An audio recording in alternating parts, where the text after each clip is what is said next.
DEIB, oh yes, we're recording this workshop as well. There are many things, DEIB consultant, systems thinking researcher, a circle convener, a community weaver, I love that term, conscious living coach, and importantly, a founding director of the Zemlya Foundation, which is focused on integrating spirituality, ecology, and feminism. So I'm very excited to hear what Namrata has to say and to how she's going to facilitate this workshop. But I will hand over to Namrata now and mute myself. Thank you so much, Helen, and welcome everyone. I'm really happy to see you all here today. I'm going to be sharing my slides, and as we begin, we will be taking all of us through a round of introduction. That's how we will be stepping into the circle. When we host a circle, there is always a choice for people to be part of a circle or to be observers and only watch from the side. So if you feel for some reason you are not comfortable being a part of the circle experience today, it's perfectly fine. You could then switch your video off and be an observer. But because there are so few of us, I think it would be lovely if all of us could participate. Before we begin, I'd just like to take us through an invocation from the Rig Veda, an ancient Indian scripture. This was translated by Eknath Ishwaran. Let us meet together. Let us talk together. May our minds have common understanding.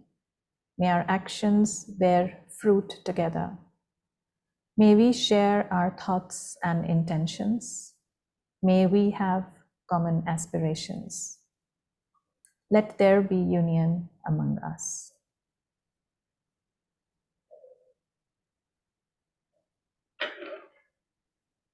And with this invocation, I'm happy to take a moment to share with you where we are today and what is a circle before we start experiencing one. And some of us may have already experienced being in this kind of a safe space in different formats, but just to be able to define it for all of us, to come together to a common understanding. It is a regenerative social field where people gather at a chosen recurrence for a common purpose. Today, we are meeting only for one time, but typically a circle would go on a regular basis. Members work in unison as a dynamic system, so we will be giving meaning to our collective experience here today by way of being in the circle. There are circle principles which have been articulated by various people, and this particular version is an adaptation from Jean Shinoda Boland's A Millionth Circle. I invite each of us to take a moment to read these in turn, and once we are done with reading these principles, we will then step into the circle. So we can go in any order. Anyone who'd like to begin, please feel free to read one principle, and then we can pass on to the next person.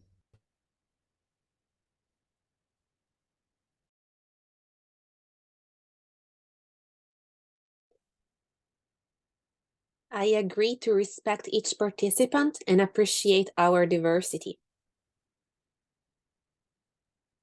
I will pass it on to Yuval.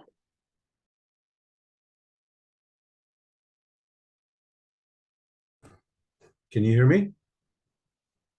Hello, can you hear me? Hello, hello? Yes. Yes, we can hear you. Okay.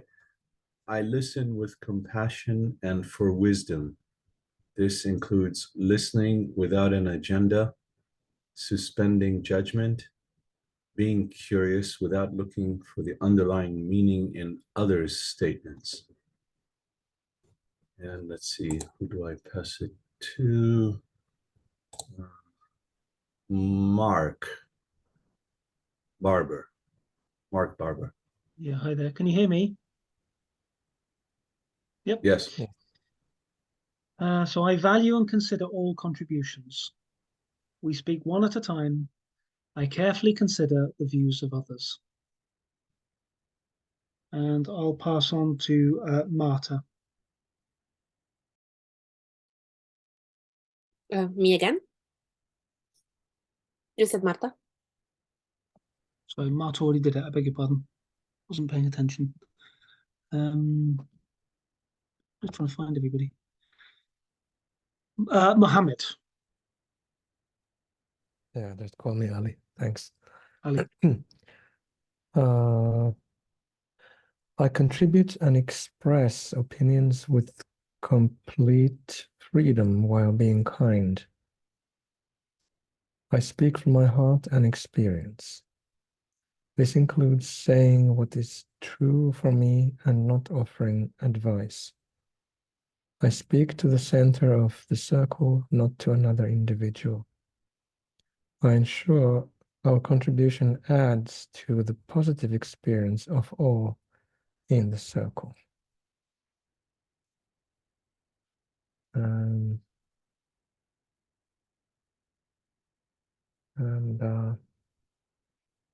let's see. How about Helen next? Okay, thanks. I contribute to maintaining a friendly atmosphere by speaking with courtesy, dignity, care, and moderation. I understand this promotes unity and openness. I request silence and reflection in the circle when we feel it is needed. And I'll pass to Hasmukh, and there's two of you there, so maybe you can take them both. Thank you. Because I have problem with the internet, we are doing this from our mobile phone. I will ask Mansi, who's with me, to do the reading, and she will pass it on to somebody. I take responsibility for my experience and my impact on the circle. This includes demonstrating self-respect and self-restraint. I self-monitor to ensure that our needs and expectations are being met. I'll pass it on to You can Saleh. keep it and do the second one if you want, because you're a Sure, group of you there. sure. Yeah. All right.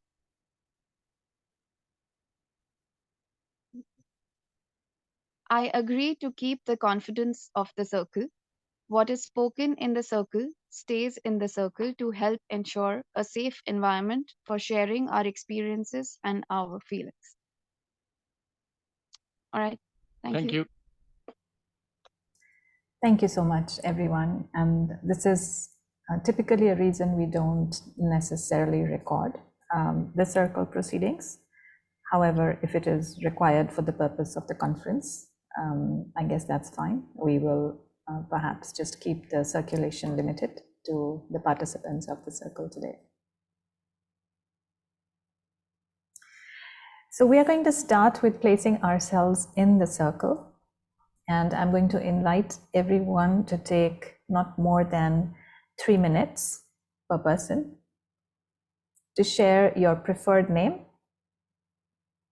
where you are at this place and time. If you are in a community, please do share.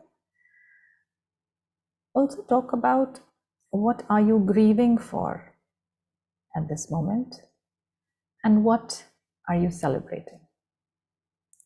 So we'll take turns, and I'm going to type the order in the chat window so you can follow that order. And remember, we'll stick to our time of not more than 3 minutes. So we'll start with Mark.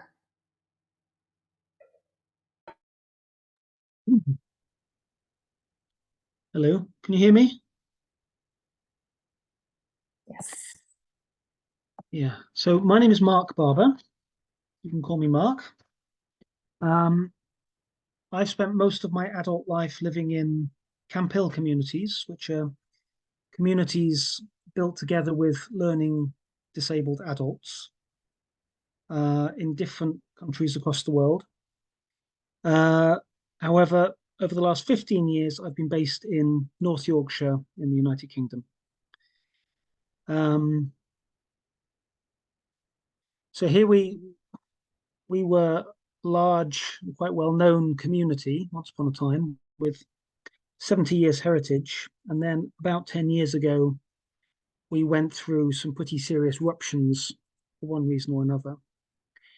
And at one point it was kind of touch and go whether, well, actually whether anything would survive. But we had a very kind of committed group of particularly younger people. And somehow we managed to salvage something from the wreckage. And we've created a new community on the bones of the old community. So that's our situation here. And we're dealing with fairly challenging circumstances in many ways. But I think as a community, it feels very vibrant and very alive. Right, so that's the community. And then there were two questions. One is, what do I grieve for? Was that it? Yeah. Yes. What do I grieve for? Well, I mean, I grieve for the world in so many ways, as most of us do. Yeah, I have 4 children, 2 adult children, 1 2-year-old, and 1 not yet born. And it's a difficult thing to bring a child into the world in this day and age. And it's something you have to, yeah, you have to overcome something in order to convince yourself that you're doing it in good conscience. So I suppose that's partly an answer to question 1 and question 2. It's in amongst all the appalling things we see on our television screens. It's how do we stay positive? How do we continue to believe in a future? How can we look our children in the eye, actually? And I think we can only do that. I'll finish now. But I think we can only do that by living and breathing a better future. And then I think we can bring children into the world with a good conscience. That's me.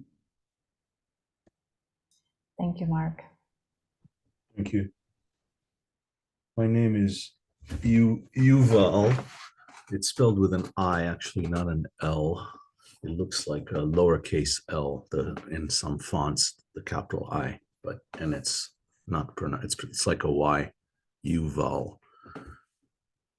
I am currently in a little town in Tennessee, United States, called Cookville. I'm not currently in a community, not even an unintentional community. And I actually grieve for that I and so many other people don't get to experience the joys of such an important part of being human. But I celebrate that I am in a beautiful place and I have a very loving partner. And thank you. That's all I have to say. I think, did I miss something? I think that's it. Yes. Then I'll start. Thank you. So my name is Marta Varsania. Preferred name Marta. I am in a small village called Bø in Telemark in Norway, southeast from the capital. It's a snowy day. and it's the beginning of the afternoon for me, so it's 2:30. Yeah, I do not live in a community yet, and yeah, I do feel that also.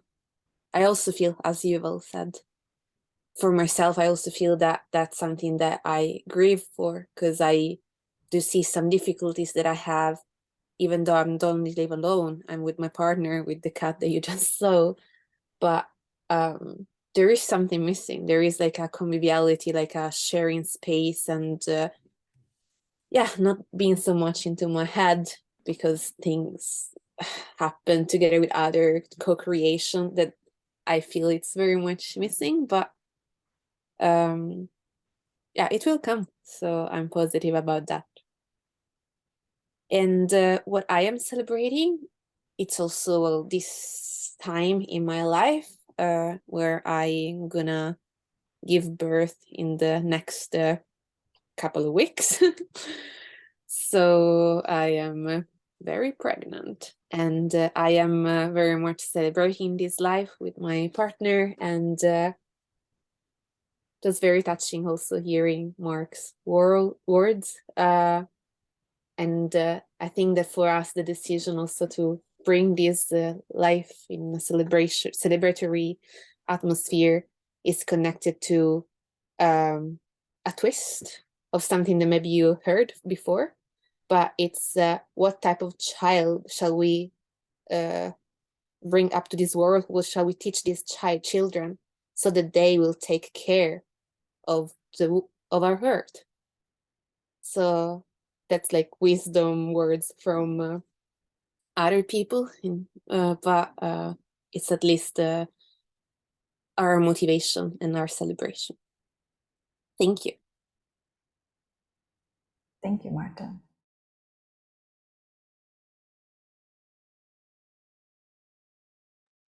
Is it me next? Yes, it is. Okay. My name is Hasmukh Sapnawala. I am trying to start a community. It got delayed by 3 years because of COVID.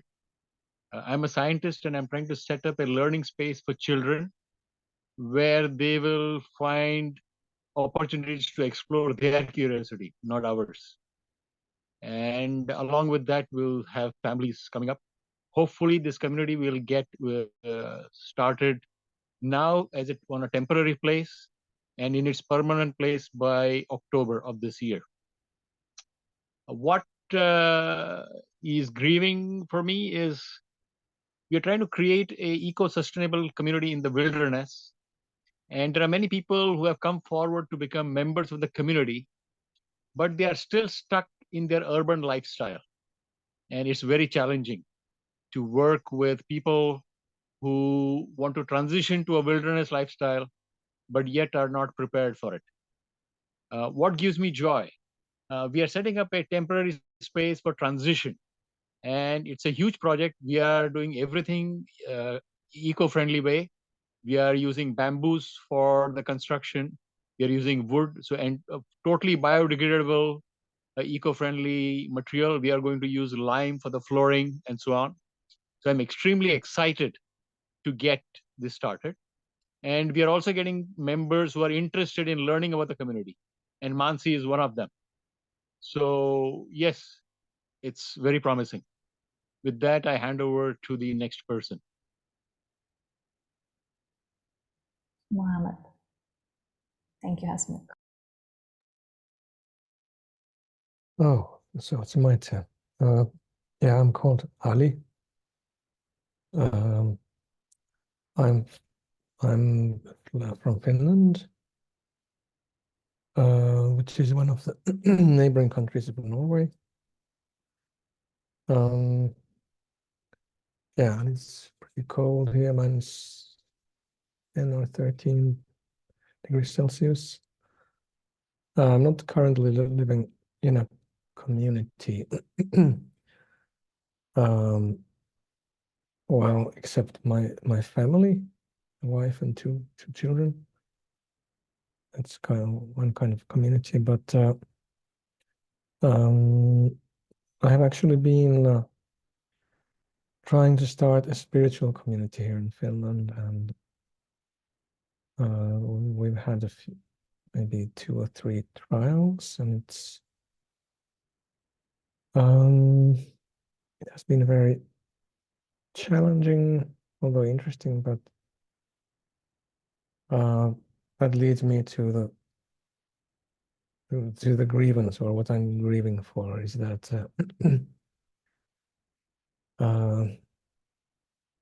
like maybe 2 people before me have said that people are not ready to really commit to a new life, basically moving out of the city and starting something completely different in a countryside setting, in a community. And this especially applies to a spiritual community, because in such a community, the number one priority is our personal spiritual and consciousness development, and that seems even frightening to some people. But I am celebrating still my current life situation. I have a wonderful family. It's not a disaster to live in a city, at least not yet. And I have some plans to work towards building a spiritual community, but that would happen through training and coaching rather than going straight for creating a social structure. So the future looks promising, to say the least. Thanks. Thank you, Mohammed. So yeah, I'm Helen, my preferred name, just call me Helen. And I'm meeting you from Newcastle upon Tyne, which is in the United Kingdom. It's very far north of England, just below Scotland. I'm not currently living in intentional community, but I've been studying intentional communities for 20 years, and I've been very long part of a forming group. And actually that is probably a source of grief, because I have been very, I'm a single parent, and my daughter is now an adult, and I suppose listening to the new parents, current parents, soon to be parents in this circle, I'm very conscious that my desire for community came out of my being a single parent and wanting to be part of a village to raise my child, and collective parenting, shared parenting. And so I was long committed to a forming group here, an urban sort of co-housing community, and we went very far and achieved quite a lot. But at the same time, I just reached a point after about 12 years of this group forming when I just had to step back. And so I am grieving. This is about a year ago now. I'm grieving the loss of that dream. But at the same time, it coincided with my daughter becoming an adult, an independent adult. And and she had and in some ways, my relationship with her became so strong that we are almost, it's strange. It's almost as if the nuclear family, or the smaller entity that I was always fighting when she was very little, she was an adorable little child, but it wasn't that she wasn't, but she's such a wonderful human being, having faced a lot of adversity as an adult, that I kind of almost feel so committed to her that that's maybe taken away some of my desire for community. But so I'm grieving the loss of my community vision, but I'm also celebrating the work that I do in other forms of intentional community, which is as an activist, community organizer.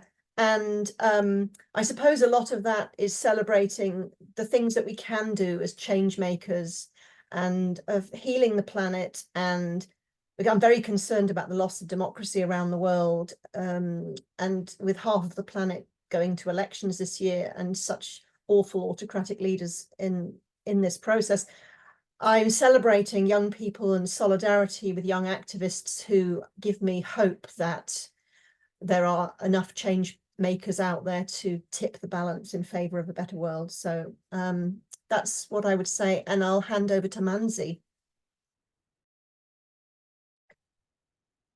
Hello. Hi. Preferred name is Mansi. And as you can see, I'm at Hasmukh's ranch currently.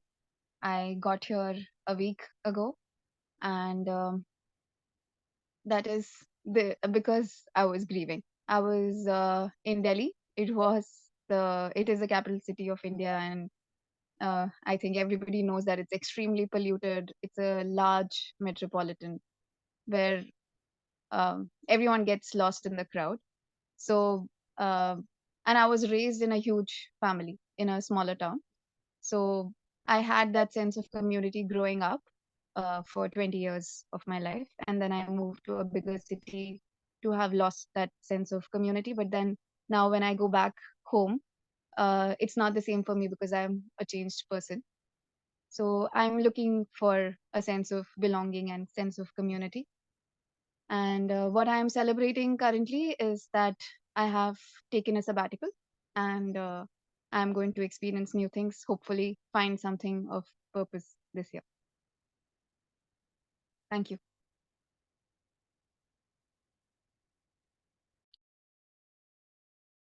Yes, it's my turn. Yes, my name is Amsale, and that's also my preferred name. I do not live in a community, but I've also been researching communities for the past 7-8 years. But I'm based in northern Norway, in a small city called Bodø, which is a very open, welcoming place. What I'm grieving for is the wars that we hear, and particularly the carnage that we see out of Gaza, and also other wars that we don't get to hear about in the news. Kind of makes me very sad, and lose a little bit of hope that in 2024 that we're still this brutal towards each other. And what I'm celebrating for is nature. That's where I go to feel free and feel a sort of connection. Although nature is not always romantic. I just hurt my knee skiing on Saturday, but still, that's where that's my sanctuary. Yeah, that's me. Thank you, Amsale.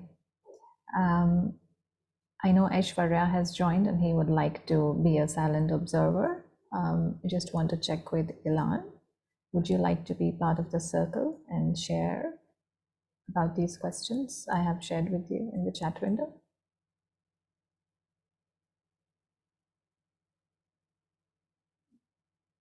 If not, that's fine.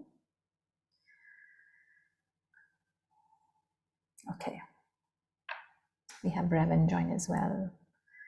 So what we are going to be doing now is I'm going to be sharing my screen again, and we are now going to step into the next part of our circle, which is envisioning.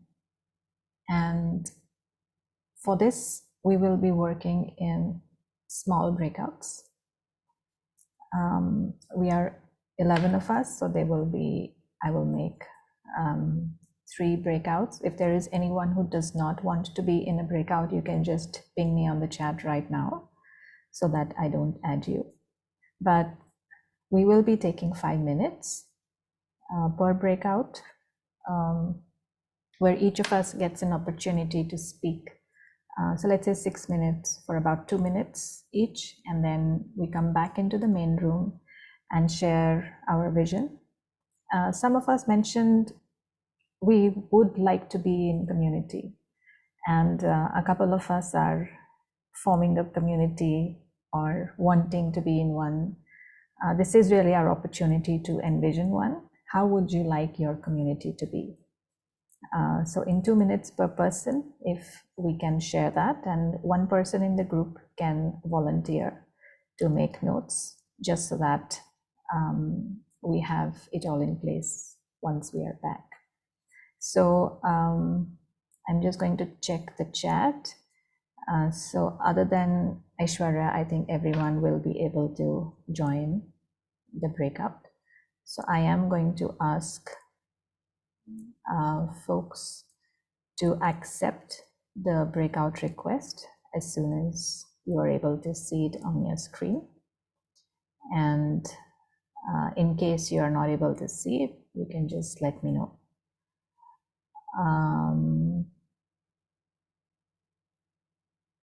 Yeah. Anyone has a question before we begin? So the breakout rooms will Namrata, close. can you put Nancy and me in the same breakout, because we are together? Yes, yes, I'm going to do that. So you will have only one person with you. So there'll be 3 people per room, and the rooms will close in about 8 minutes. So you have 2 minutes per person, and then you have 2 minutes of buffer time, so that all of you can get back in time.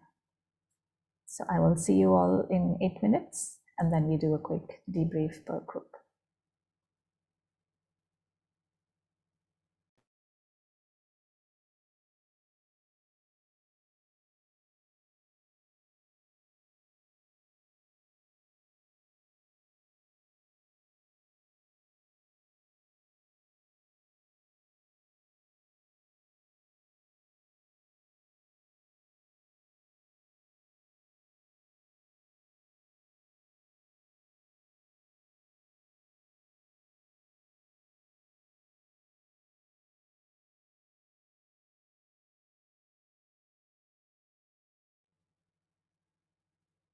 Okay, I'm sorry. I think I was not able to assign you to any room. Yeah, that's probably because I'm chair. No, yeah, is that what it's called? Host. Do you want me to join any of them?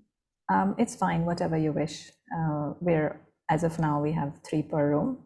So if you'd like, I'm happy to add you. If you'd like to be here, that's fine too. Yeah, no, I can do room 3, but yeah, I'm Zoom tech, so I should make sure we have 10 minutes left. So I keep an eye on that also for the next meeting. But I'll join room 3. Okay, great. How do I do that? How do I? I see it. I can say I just click join and I go there. Okay, great. So I'll Thank see you you. soon. Yes.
Welcome back. See some nice smiling faces. So hopefully it was an enjoyable discussion. And I'm now going to invite one person from each breakout to take 2 minutes and summarize what emerged from your groups. And I just want to check with Amsale. I think we have another 15 minutes before the wrap-up time. So we're currently doing good on time. Just to tally that with you. All right, who wants to go first?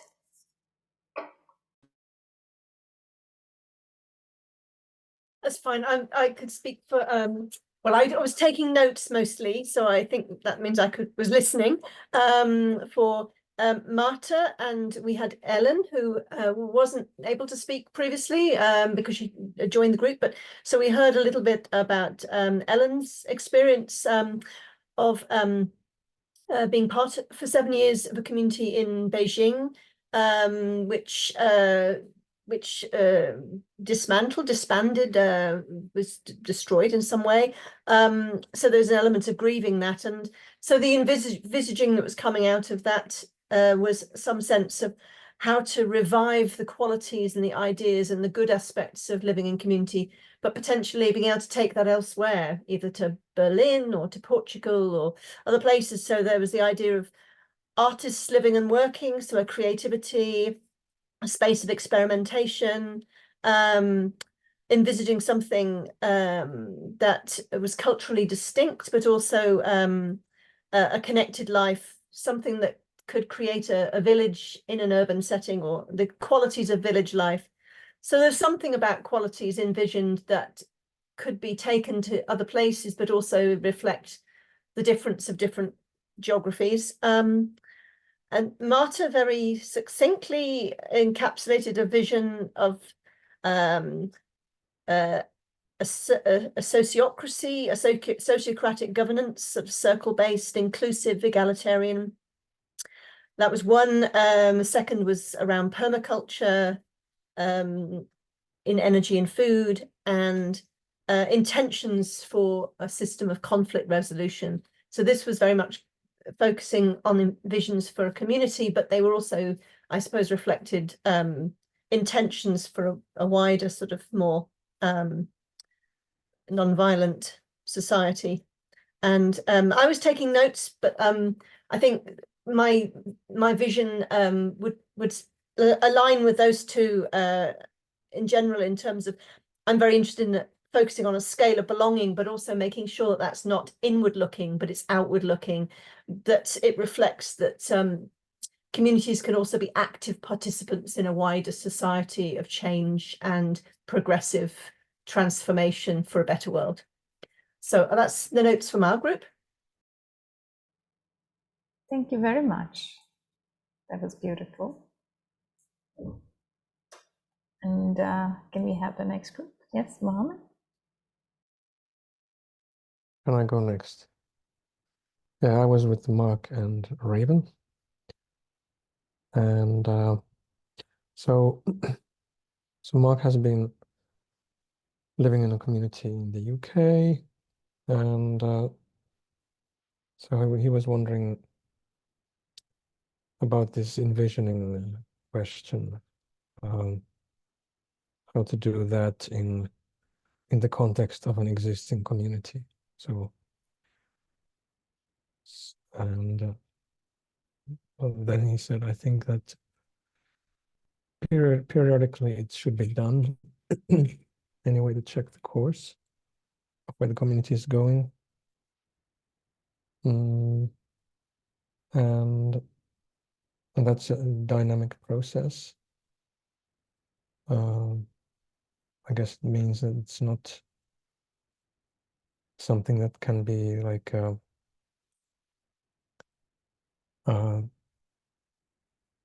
predetermined how to do this envisioning. And then he said listening to others is very important. So yeah, that's what I got. Also, he mentioned family with an agenda. I guess he was referring to his community, but kind of missed what he really meant with that. Anyway, then Raven was telling us about her experiences and wishes. So she has visited many communities in China, and she would like to see or live in a community in which people take care of each other, and in which people can trust each other, because this COVID period created a lot of these trust issues. how can people trust each other, and how can they take care of each other when there's this thing that separates us, basically. Yeah. And then I was talking about my own experiences in Finland. So I've been experimenting with different types of communities, like small experiments of trial and error. What works, what doesn't work. And it's become very clear to me that sustainable development and ecological responsibility is really not enough. We need to go much deeper, and for me, the only real solid foundation is spiritual development. Actually, it's kind of funny because some people just dismiss that. They don't see the value of it, but actually, that's, for me, it's the only thing which really connects us, and therefore fosters sustainability in every way. Yeah, that was what we envisioned in our group. Thank you. Thank you very much. That was lovely. And we now have the third group, inviting one person to summarize what came out from the group.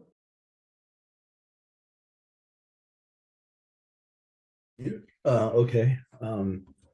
So I'm Yuval, and I was in a breakout group with Hasmut and Mansi, and I asked for their forgiveness for a combination of my bad hearing, the soft volume from the technology, and any other cognitive impairments that I might have in summarizing what they said. So Hasmut is interested in a different kind of pedagogy, creating a community that is centered around teaching children, but in a different way. I'm not sure I got the subtleties of how it's different. I think he wants to invert the usual what do you call it? The usual pedagogy, but I'm not sure the exact way he wants to do this. And he also is wanting to live in nature and sustainably. So they are living in a forest in India. And Mansi is interested partially in recreating her childhood growing up in a smaller town in a big family, where she was connected to a lot of people, and unlike what Delhi is like for her today. And also she's very interested in sustainability. And I also would like a community with everybody contributing something special to them that everybody, or at least a few people, need in that community. And also in a beautiful space. So I decided I'm moving to their community in India because it's a perfect fit. No, I'm kidding. But it is tempting, because also one of my heroes is J.C. Kumarappa, who is from India. But anyway, they weren't even aware of who Kumarappa is, so I was surprised. But anyway, I will have to tell them about it. They can read his books, and then we can talk some more. Okay, that's all I have to say. Wonderful. Thank you so much. I think that covers all the groups, but I do want to make space for those who have joined us late, who may have heard a little bit about what was being shared. We were all sharing the question and what we discussed about it in our breakouts, how I want my community to be. So it was an envisioning session. If there's anyone who feels called to say anything at this moment relating to this, please do so, post which we will now proceed to closing our circle for the day. Does anyone would like to say anything relating to this question or otherwise? How would you like your community to be?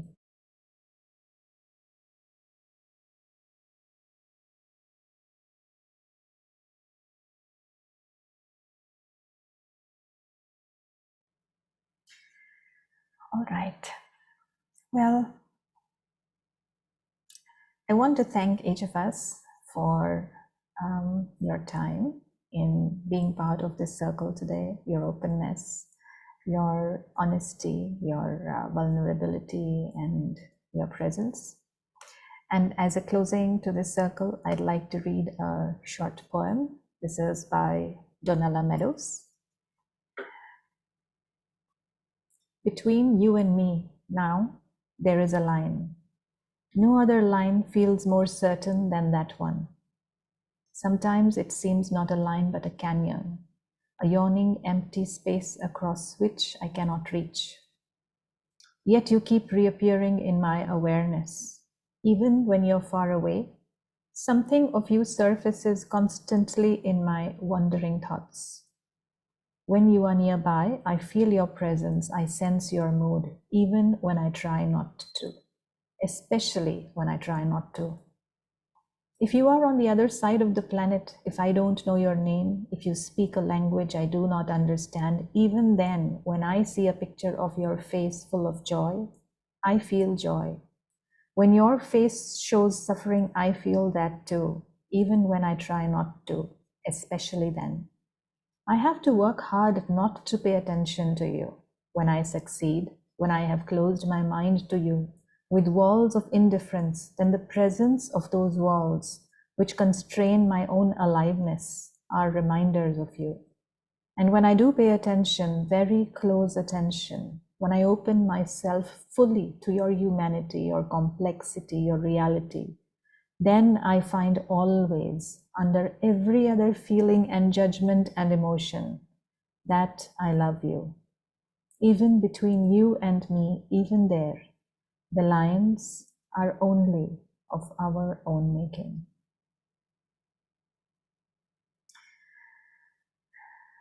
So just as a wrap up, I'd invite all of us to click on the link in the chat window and type one word that for you summarizes this experience today.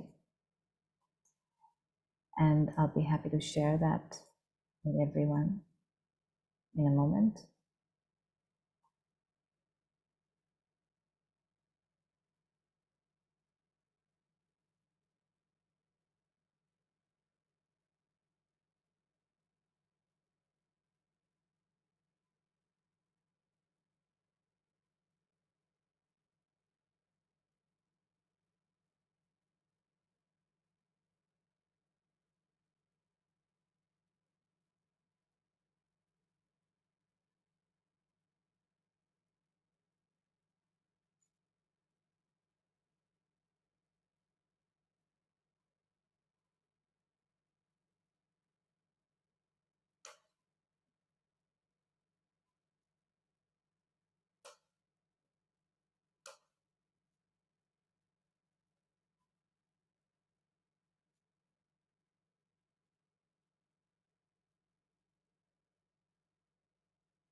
Welcoming peace, love, listening, enlightening, connection, soulful oneness, co-creating, support, non-violent, and freedom.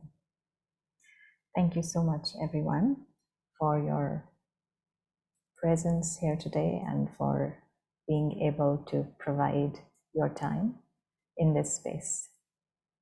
Thank you very much, and see you later. Bye-bye. Thank you. I'm sorry. Thanks.